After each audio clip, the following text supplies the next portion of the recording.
প্রিয় ভাই বোনেরা, আমরা বাংলাদেশের মানুষকে স্বাবলম্বীভাবে গড়ে তুলতে চাই অর্থনৈতিকভাবে।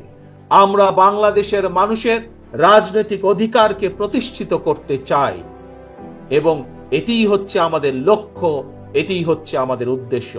কিন্তু এই লক্ষ্য এবং উদ্দেশ্যকে বাধাগ্রস্ত করার জন্য স্বৈরাচারের দোসররা এখনো তাদের ষড়যন্ত্রকে অব্যাহত রেখেছে।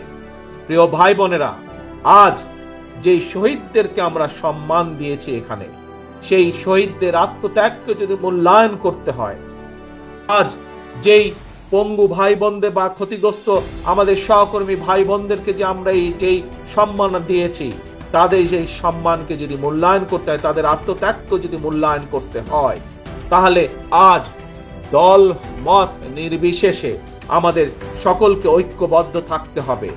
ঐক্যবদ্ধ থাকতে হবে আমাদেরকে এই দেশের স্বার্থে, দেশের মানুষের স্বার্থে ঐক্যবদ্ধ থাকতে হবে। আমরা বিগত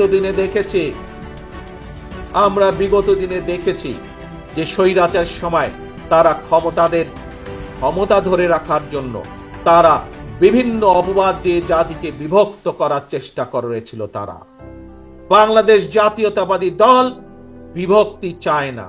আমরা চাই জাতিকে ঐক্যবদ্ধ করতে। আমরা চাই আমরা সকল দলমত নির্বিশেষে, বাংলাদেশে বিএনপি যেমন আছে, বাংলাদেশে অন্য আরো রাজনৈতিক দল আছে। আপনারা দেখেছেন, কয়েকদিন আগে আপনারা দেখেছেন, আমরা বলেছি দলের পক্ষ থেকে যে আমরা দলের পক্ষ থেকে 31 দফা একটি পরিকল্পনা বা কর্মসূচি আমরা ঘোষণা করেছি। এই 31 দফায় আমরা পরিষ্কারভাবে তুলে ধরেছি যে আমরা চাই আমরা সকলকে নিয়ে সরকার গঠন করতে। আমাদের সাথে বিশেষ করে আমাদের সাথে বিগত 17 বছরের স্বৈরাচার বিরোধী আন্দোলনের সময় যে সকল রাজনৈতিক দলগুলো আমাদের সাথে ছিলেন, যে সকল রাজনৈতিক দলের নেতৃবৃন্দ আমাদের সাথে ছিলেন এবং এখনো আছেন, আমরা চাই দল মত নির্বিশেষে সকলকে নিয়ে এই জাতি গঠন করতে, সকলকে নিয়ে এই দেশকে পুনর্গঠন করতে।